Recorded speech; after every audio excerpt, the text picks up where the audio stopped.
सीधे कर्नाटक का रुख कर लेते हैं। प्रियंका गांधी वाड्रा पहुंची हुई हैं, चुनावी जनसभा को संबोधित कर रही हैं, सुनते हैं। आप इस देश को मजबूत बनाते हैं। ಇಲ್ಲಿ ಎಲ್ಲ ಮನೆಗಳಲ್ಲಿ ಹೊಲಗಳಲ್ಲಿ ಏನು ಕೆಲಸ ಮಾಡ್ತೀರಿ, ಮಕ್ಕಳಿಗೆ ಒಂದು ಒಳ್ಳೆ ವಿದ್ಯಾಭ್ಯಾಸ ಕೊಡ್ತೀರಿ, ಅವರ ಭವಿಷ್ಯ ಉಜ್ವಲವಾಗಿರ್ಲಿ ಅಂತ ಕೊಡ್ತೀರಿ. ಇಲ್ಲಿ ಪೊಲೀಸ್ ಅವರು ಇದ್ದೀರಿ, ಹಲವಾರು ಸರ್ಕಾರಿ ಕೆಲಸದಲ್ಲಿರೋರಿದ್ದೀರಿ. ಪ್ರತಿಯೊಬ್ಬರು ನಮ್ಮ ಭವಿಷ್ಯವನ್ನ ರೂಪಿಸ್ಕೋತಾ ಇದ್ದೀವಿ.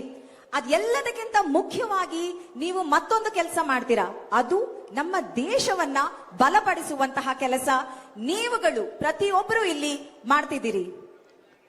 आप अपने बच्चों को शिक्षित करते हैं, मेहनत से उनको पढ़ाते हैं, तो आप हमारे देश की नई पीढ़ी के भविष्य को मजबूत बनाते हैं.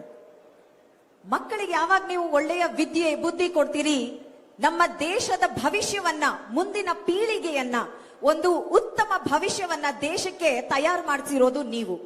आप मजदूरी करके इमारतें बनाते हैं, तो आप देश का निर्माण करते हैं. ನೀವು ಶ್ರಮಪಟ್ಟು ಕಟ್ಟುತ್ತಿರುವ ದೇಶ ಇದು. ನಿಮ್ಮ ಶ್ರಮ, ನಿಮ್ಮ ಕಷ್ಟ, ನಿಮ್ಮ ಬೆವರಿಂದ ಕಟ್ಟಿರುವಂತಹ ದೇಶ ಇದು. आप खेती में काम करके खेती करते हैं, तो आप देश के पेट भरते हैं, आप लोगों को खाना दिलवाते हैं. ಹೊಲದಲ್ಲಿ ಕೆಲಸ ಮಾಡಿ ಬೆಳೆ ಬೆರಿತೀರಾ, ದೇಶದ ಪ್ರತಿಯೊಬ್ಬರಿಗೂ ಅನ್ನದಾತರಾಗಿರುವಂತವರು ನೀವು.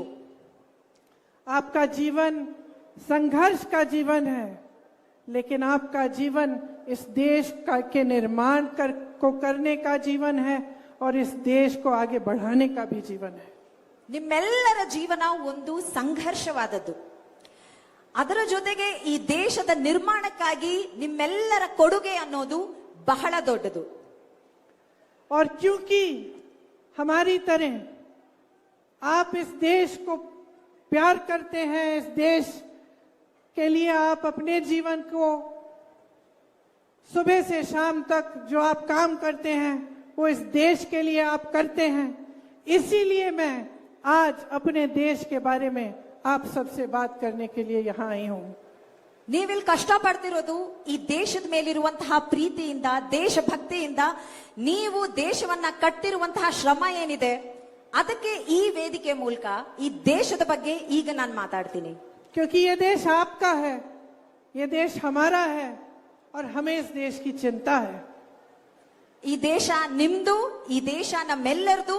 ನಮ್ಮೆಲ್ಲರಿಗೂ ದೇಶದ ಬಗ್ಗೆ ಚಿಂತೆ ಇದೆ, ದೇಶದ ಭವಿಷ್ಯದ ಬಗ್ಗೆ ಚಿಂತೆ ಇದೆ.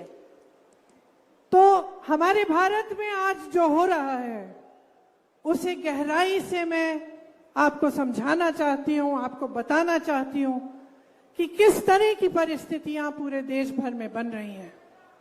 ಇವತ್ತು ಈ ದೇಶದಲ್ಲಿ ದೇಶಾದ್ಯಂತಹ ಎಂತಹ ಒಂದು ಪರಿಸ್ಥಿತಿ ಸೃಷ್ಟಿಯಾಗಿದೆ, ನಮ್ಮ ದೇಶದಲ್ಲಿ ಏನೇನ್ ಅನ್ಯಾಯಗಳು ನಡೀತಿದೆ, ಅದರ ಬಗ್ಗೆ ನಾನೀಗ ಮಾತಾಡಬೇಕು ಅನ್ಕೊಂಡಿದ್ದೀನಿ. आज देश में दो अलग सच्चाइयां हैं. एक सच्चाई जिसका सामना आप कर रहे हैं, दिन रात मेहनत करने की, महंगाई बढ़ रही है, बेरोजगारी बढ़